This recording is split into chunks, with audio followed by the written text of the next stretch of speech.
नमस्ते दोस्तों, मैं दिनेश गुप्ता स्वागत करता हूं मैं अपने चैनल द रिव्यू पर। सावन का पवित्र महीना चल रहा है और इस दौरान लाखों से भक्त कांवड़ यात्रा पर निकलते हैं।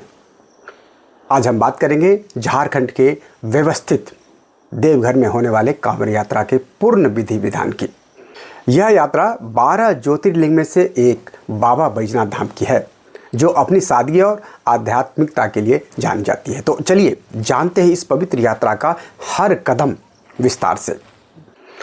देवघर की कांवड़ यात्रा, जिसके श्रावणी मेला भी कहा जाता है, भारत की सबसे पवित्र और व्यवस्थित तीर्थ यात्राओं में से एक है। यह यात्रा सावन मास में होती है, जब कांवड़िया सुल्तानगंज से जल लेकर सुल्तानगंज यानी बिहार, और बाबा बैजनाथ कहाँ है? झारखंड में। जब कांवड़िया सुल्तानगंज से जल लेकर 105 किलोमीटर की लंबी पैदल यात्रा करके देवघर में बाबा बैजनाथ के मंदिर में अभिषेक करते हैं, तो मन प्रसन्नता से प्रफुल्लित हो जाता है। उनको लगता है मैंने सारा जहां पा लिया। यह आत्मविश्वास उसके मन में इसलिए आता है कि उन्होंने पूरे विधि विधान के साथ, पूरे संयमता के साथ, पूरे शिव मग्न होते हुए 105 किलोमीटर की यात्रा तय किया है और बाबा का जलाभिषेक किया है।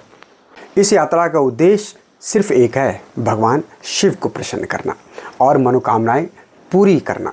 जो उनके अपने मनोकामना है वो पूरी करना। यह यात्रा न केवल शारीरिक बल्कि मानसिक और आध्यात्मिक शुद्धि का भी प्रतीक है। आइए इस यात्रा के विधि विधान में चरण दर चरण हम समझते हैं। इस कांवड़ यात्रा के बारे में संपूर्ण जानकारी, विधि विधान हम बताएं, इससे पहले हम आपसे हर बार की तरह पुनः अनुरोध करते हैं कि आपकी ही यह चैनल है, इसको लाइक कीजिए, सब्सक्राइब कीजिए, शेयर कीजिए और सभी शिव भक्त के पास इस वीडियो को पहुंचाने में हमारी मदद कीजिए। चलो आइए शुरू करते हैं कांवड़ यात्रा के विधि विधान संबंधित वीडियोज। कांवड़ यात्रा शुरू करने से पहले बहुत कुछ तैयारियां की जाती है। सबसे पहले मानसिक और शारीरिक तैयारी। कांवड़ियों को यात्रा से पहले सात्विक जीवन अपनाना चाहिए। इसमें मांस, मदिरा और तामसिक भोजन से बिल्कुल परहेज करना शामिल है। जो आदमी कांवड़ यात्रा की तैयारी करते हैं कि जाना है, तो तकरीबन वो मांस, मछली, मदिरा की आदि की पहले ही, घर से निकलने से पहले ही उसका त्याग कर देते हैं। वैसे ही सावन मास में इसका त्याग तो है ही। यात्रा के दौरान और यात्रा से कुछ दिन पहले ब्रह्मचर्य का पालन करना, क्रोध और नकारात्मक विचारों से दूर रहना जरूरी होता है। यात्रा लंबी और थकान भरी होती है, इसलिए शारीरिक रूप से तैयार रहें। हल्का फल्का व्यायाम और पैदल चलने की आदत डालना होता है। जब लोग, किसान वर्ग के लोग को तो कोई इतना असर नहीं पड़ता है, लेकिन जो अधिकारी वर्ग के लोग हैं, जो कभी पैदल जूता चप्पल में से बाहर नहीं गया हुआ है, वो कांवड़ यात्रा शुरू करने से पहले उन्हें 10 दिन या 5 दिन, 15 दिन पैदल चल कर के, नंगे चल कर प्रैक्टिस करना पड़ता है, ताकि हम वो 105 किलोमीटर लंबी यात्रा को सुगमता से पार कर सके। कांवड़ यात्रा की व्यवस्था कैसी है? कांवड़ एक बांस की संरचना होती है, जिसके दोनों सिरों पर 2 जलपात्र यानी लोटे, लोग तांबे पीतल के भी लोटे बांधते हैं। अब तो मिट्टी का नहीं चलता है, तो प्लास्टिक का एक बढ़िया सा घड़ा बना रहता है, मिट्टी की तरह ही दिख रहा है। 1 किलो, 2 किलो, 3 किलो, आधा किलो, जिसको जो जितने मर्जी, जितना वो सक्षम है, वो लोटे दोनों साइड में एक रस्सी से, रस्सी वो भी सूत का रस्सी होता है, सूती का रस्सी होता है, उसमें बांध करके उसको लटकाया जाता है। यह सादगी भरी होती है। बेशक बांस के उस पर कुछ सांप, कुछ महादेव आदि लगा दिया जाता है ताकि उनको पूजा कर सके, और लेकिन वो बिल्कुल सादगी भरी होती है और स्थानीय बाज़ार में आसानी से मिल जाता है। अजगबीनाथ में आपको इसकी कांवड़ की दुकान ही है। हर जगह आपको कांवड़ की दुकान मिलेंगे। लोग पकड़ पकड़ के कहेंगे कि आप कांवड़ हमसे बनवाइए। और रास्ते में भी, जहाँ से आप ट्रेन से उतरेंगे या जब भी आप सुल्तानगंज प्रवेश करेंगे, आपकी कांवड़ की दुकान हर जगह मिलेगा। कांवड़ को फूल, चंदन और पवित्र धागों से सजाया जाता है। फूल लगा दिया, कुछ पत्ती लगा दी, सारे प्लास्टिक का होता है, नाग लगा दिया, बाबा लगा दिया, ताकि देखने में थोड़ा अच्छा लगे, लेकिन बिल्कुल सादगी। जलपात्र और नए होने चाहिए। ये ध्यान रखना होता है कि जो जलपात्र जिसमें हम जल लेंगे वो नया होना चाहिए। वो नया जलपात्र वहीं मिल जाता है और गंगा जल को उसी जलपात्र में भरा जाता है, शुद्ध गंगा जल, ताकि उनको कोई भी समस्या जलपात्र में ना हो। वस्त्र और सामग्री। कांवड़िया आमतौर पर भगवा या नारंगी वस्त्र पहनते हैं, जो भक्ति और त्याग का प्रतीक है। अपने साथ हल्का सामान जैसे पानी की बोतल, कुछ सात्विक भोजन जैसे फल, मूंगफली जैसे कुछ चूड़ा इधर उधर वो रख लेते हैं। और प्राथमिक चिकित्सा किट भी रख लिया जाता है कि भाई आप प्राथमिक चिकित्सा जो भी कभी चोट लगा, का फोल ले आया कुछ, उसके लिए किट रख लीजिए।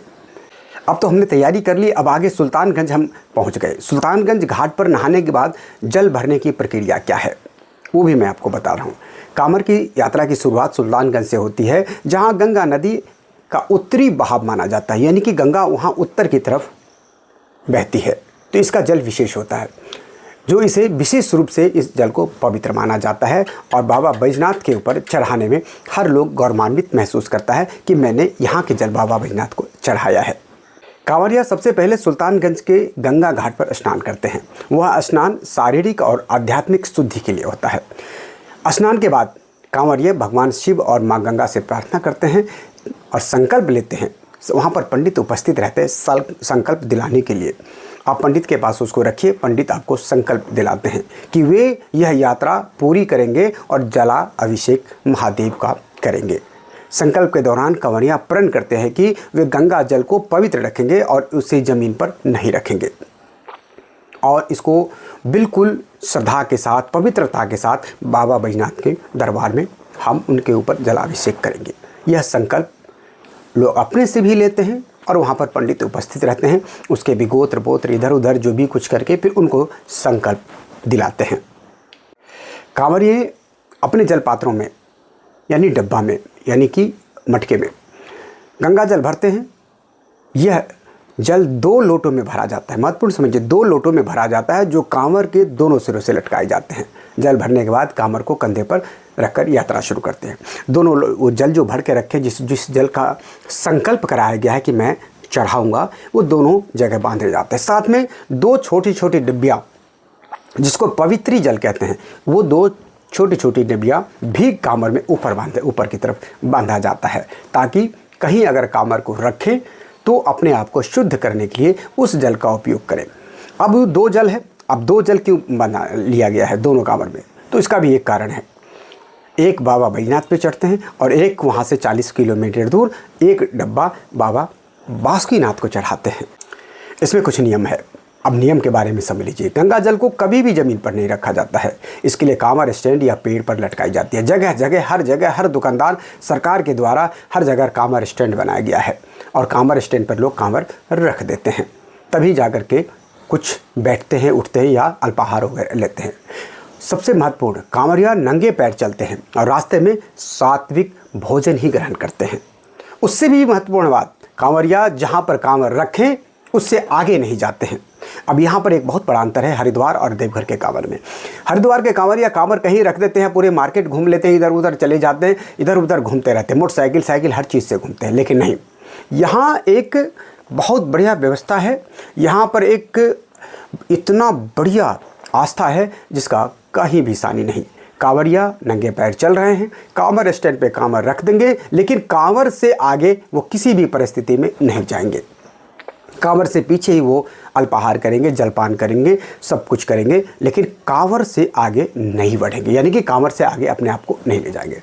उससे और एक महत्वपूर्ण बात, अगर कांवर हमने रख दिया और हम बैठ गए, जलपान कर लिए, खाना खा लिए, नमक खा लिए या कुछ कर लिए, तो उसके बाद अगर हमने नमक खाया, अगर जलपाहार किए, फल फ्रूट खाए, तब हम कांवर उठाने से पहले उसमें जो पवित्र जल छोटा छोटा डब्बा बांधा रहता है उसको लेकर हम अपने ऊपर छिड़क करके अपने आप को पवित्र करके कांवर उठाते हैं। उसके अलावा अगर हमने कहीं नमक खा लिया, नमक का खाना खा लिया, तो हमें उसके बाद कांवर के पास जाने से पहले अपने आप को स्नान करके पवित्र करना होता है, कपड़े बदलने होते हैं, या कई लोग स्नान करके भीगे कपड़े में ही कांवर शुद्धि, जिसको कहते हैं पवित्री जल से पवित्र करके कांवर उठाते हैं। उससे भी एक और महत्वपूर्ण बात, अगर हमें कहीं पेशाब करने लग गया या हमें बाथरूम जाना है, तो फिर भी उस स्थिति में कांवर उठाने से पहले आपको उस निवृत्ति के बाद आपको स्नान करना है और स्नान करके ही कांवर के पास जाकर के पवित्री डाल करके अपने ऊपर फिर कांवर उठाना है। यह रूल, यह नियम कितना सात्विक, कितना पवित्र है, ये है कांवड़ यात्रा हमारे यहाँ की। आगे हम चलते हैं, आगे कुछ और चीज़ बताते हैं। सुल्तानगंज से देवघर तक की यात्रा 105 किलोमीटर लंबा है, जो पहाड़ी और ग्रामीण इलाकों से होकर गुजरता है। शहर भी निकलता है, मार्केट भी है, और ग्रामीण इलाका भी पहाड़ी इलाका है। जो यात्रा 2 से 3 दिन में पूरी कर सकते हैं। अगर जो कम चलने वाला हो, चौथा दिन भी पूरी करते हैं।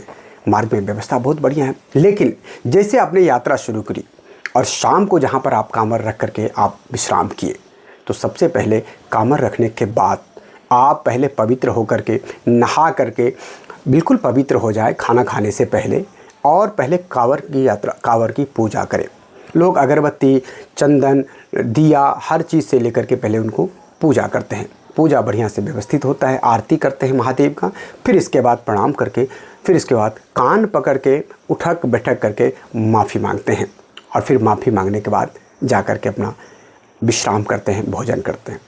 सुबह 5 बजे सारे कांवरिया, 4 बजे, 5 बजे, जिसको जितने बजे जाना है, 4 बजे, 5 बजे कांवरिया उठ करके फिर स्नान करते हैं, और स्नान करने के बाद कांवर की पूजा होती है, जिसमें आरती, कर्पूर से आरती होते हैं, आरती गाया जाता है। फिर कांवरिया अपने कांवर को उठा करके फिर सुबह से यात्रा शुरू करते हैं शाम की तरह। तो इस तरह से व्यवस्था होती है। मार्ग पर कई विश्राम स्थल है, डॉर्मेट्री जैसे बताया, डॉर्मेट्री है, वहाँ पर लोग व्यवस्था कर सकते, मतलब उनके पास इतना व्यवस्था रहता है सरकार के द्वारा और वहाँ के स्थानीय लोगों के द्वारा और दुकानदारों के द्वारा कि किसी भी तरह के विश्राम करने में, जलपान करने में, भोजन करने में किसी तरह से कोई दिक्कतें आती नहीं है। चूँकि दिन में धूप ज़्यादा होता है, इसलिए कांवरिया रात में चलते हैं ताकि दिन की गर्मी से बचा जा सके, और रात में भी वही प्रक्रिया सब अपनाते हैं जैसे दिन में अपनाते हैं।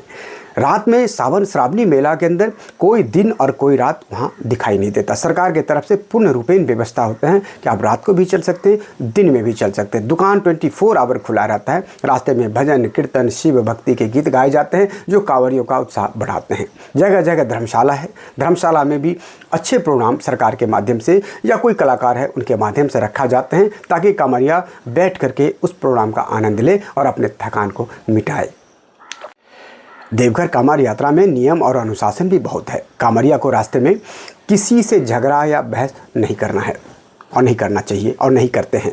यात्रा के दौरान शांति और भक्ति का माहौल बनाए रखना जरूरी होता है और कांवरिया बनाए रखते हैं। अगर कांवरिया थक जाता है तो वह कांवर किसी और भक्त को भी सौंप सकता है, लेकिन जल को पवित्र रखने की जिम्मेदारी बनी रहती है। अगर हम थक गए तो हमारे साथ चलने वाले कांवरिया अपने आप हम उसको दे सकते हैं, वो लेके चल जाएंगे। बेशक अगर हमारा जानकार भी नहीं है या मेरे ग्रुप का भी नहीं है, मैं अकेला ही सफ़र कर रहा हूँ, लेकिन अगर मैं थक गया हूँ, कांवर मैं अपने और ले जाने में सामर्थ्य नहीं हूँ या कहीं रखने की वहाँ पर व्यवस्था नहीं है, तो कोई भी साथी कांवरिया को अगर हम हाथ दें या बताएं तो फट से झट से वो लोग यह मान कर ले लेते कि यह भी बाबा की दी हुई एक जिम्मेदारी है और फट से आपके कांवर को उठा लेंगे और आपके साथ चलते रहेंगे। किसी भी तरह से कोई भी परेशानी, कोई कुछ नहीं होता, एक दूसरे के सब सहायक होते हैं।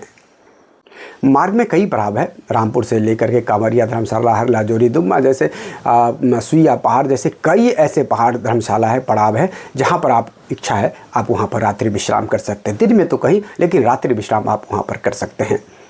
ये पड़ाव आध्यात्मिक महत्व रखते हैं और यहाँ भक्तों के लिए भोजन और पानी की व्यवस्था सरकार के द्वारा भी होती है और स्थानीय लोग दुकान खोल के बैठे हैं, वो भी बड़े अच्छे ढंग से उसको भोजन करवाते हैं। साथ ही अगर आप पवित्र और भी पवित्र भोजन करना चाहते हैं तो रास्ते में मोदियाँ इन सब रहती हैं, आप उनको कुछ पैसे देंगे, वो आपके लिए आपके पसंद के खाना बनाकर आपको खिलाएंगे।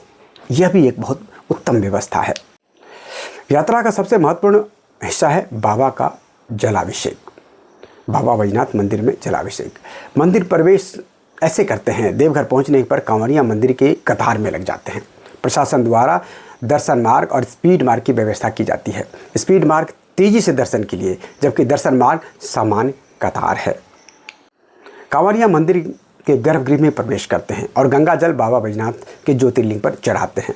जल चढ़ाने से पहले कांवरिया भगवान शिव से प्रार्थना करते हैं और अपनी मनोकामनाएं मांगते हैं, जिस मनोकामनाओं के लेकर के वो जल उठाए थे। जल चढ़ाने के बाद कांवरिया बेलपत्र, फूल और चंदन के भी जो साथ में ले गए होते हैं उन्हें अर्पित करते हैं। कांवर में जल चढ़ाने के लिए आज बहुत ज़्यादा भीड़ को देखते हुए अर्घा लगा दिया गया है, जहां से आप LCT पर बाबा को देखेंगे और उस अर्घा में जल डालेंगे। आपका जल वहीं से देखेंगे कि बाबा बैजनाथ के ऊपर मेरा जल अर्पण हो रहा है। लेकिन अभी छूने की व्यवस्था पूरे श्रावणी मास में नहीं होता है। जलाभिषेक के दौरान शांति और भक्ति का माहौल बनाए रखा जाता है और आप भी अगर जाए तो बनाए रखें। मंदिर परिसर में मोबाइल फ़ोन, चमड़े की वस्तुएं और अपवित्र सामग्री ले जाना सख्त मना है। और लोग वैसे आस्था के इतना डूबे रहते हैं कि ऐसा चीज़ पहले ही त्याग देते हैं। जल चढ़ाने के बाद कांवर को लोग तोड़कर या अपने साथ मंदिर में छोड़ देते, परिसर में छोड़ देते हैं, या अपने साथ ही लेकर के घर वापस जाते हैं। बाबा बैजनाथ के कांवर से जल चढ़ाने के बाद एक जो लोटा जल है, उस लोटा जल कर वहाँ से बस के द्वारा, अपनी गाड़ी के द्वारा या सामूहिक परिवहन के द्वारा लोग बाबा बासुकीनाथ के दर्शन को जाते हैं। और वहाँ पर दूसरा जल का डब्बा इसी नियम के अनुसार, जैसे हमने बाबा बैजनाथ को अर्पण किया है, उसी नियम का पालन करते हुए वहाँ पर जाकर बाबा बासुकीनाथ को चढ़ाते हैं। जब हम बाबा बासुकीनाथ को जल चढ़ा देते हैं तभी हमारा कांवड़ यात्रा पूर्ण होता है। अन्यथा अगर हम सिर्फ बाबा बैजनाथ को चढ़ा दिए तो हमारा कांवड़ यात्रा पूर्ण नहीं होता है। यानी कि दोनों जगह पर जल अर्पण करने के बाद कांवड़िया कुछ भोजन ग्रहण करते हैं, उसके बाद ही व्रत तोड़ा जाता है और भोजन ग्रहण करते हैं उस दिन, जिस दिन बाबा का दर्शन होता है। जलाभिषेक के बाद कांवड़िया यात्रा को पूर्ण मानता है, लेकिन कुछ बातें का ध्यान रखना जरूरी होता है। जलाभिषेक के बाद कांवड़िया मंदिर में प्रसाद ग्रहण करते हैं और बाबा बैजनाथ से आशीर्वाद लेते हैं। कई भक्त मंदिर परिसर में अन्य मंदिरों से माँ पार्वती का भी दर्शन करते हैं और सराउंडिंग एरिया में जितने भी भगवान स्थित हैं सबका दर्शन करते हैं। कहा जाता है, किंवदंती है कि यह मंदिर बाबा बैजनाथ का बाबा विश्वकर्मा के द्वारा बनाया गया था। जो चारों तरफ मंदिर हैं सबका दर्शन करते हैं। यात्रा के बाद भी सावन का मास सात्विक जीवन जीना होता है, जीना चाहिए। भगवान शिव की पूजा, रुद्राभिषेक और शिव चालीसा का पाठ करना शुभ माना जाता है। यह यात्रा भक्ति, त्याग और समर्पण का प्रतीक है। मान्यता है कि बाबा बैजनाथ की कृपा से कांवड़ियों की सभी मनोकामनाएं पूर्ण होती है। कांवड़ यात्रा और इस तरह की कांवड़ यात्रा कांवड़ियों को आत्मिक शांति और मानसिक बल प्रदान करता है। तो दोस्तों, यह था देवघर कांवड़ यात्रा का पूर्ण विधि विधान। यह यात्रा न केवल शारीरिक बल्कि आध्यात्मिक यात्रा है जो भक्तों को भगवान शिव के करीब ले जाती है। कुछ सुझाव मैं आपको बताना चाहता हूँ। यात्रा से पहले पूरी तैयारी करें और नियमों का पालन करें। स्थानीय प्रशासन के दिशा निर्देशों का सम्मान करें ताकि यात्रा शांतिपूर्ण रहे। सादगी और भक्ति के साथ यात्रा करें क्योंकि यही इसका असली मकसद है। तो वीडियो के अंत में मैं आपसे यही पूछना चाहूँगा, क्या आपने कभी देवघर कांवड़ यात्रा की है? अपनी कहानी कमेंट्स में लिखें, आपका कैसा अनुभव रहा। अगर नहीं किया है तो कोशिश करें कि एक बार पैदल यात्रा, श्रावणी मास हो या भादव हो, सुल्तानगंज से जल उठाकर बाबा बैजनाथ को अवश्य अर्पित करें। बाबा की कृपा आप सब पर बनी रहेगी और बाबा की कृपा बनी रहे, इसी के साथ पुनः अनुरोध कि हमारे चैनल को लाइक कीजिए, सब्सक्राइब कीजिए, शेयर कीजिए। अगर वीडियो अच्छा लगा तो कमेंट्स में लिखिए कि आपको हमारा वीडियो कैसा लगता है। हर हर महादेव, जय बाबा बैजनाथ, जय बाबा बासुकीनाथ।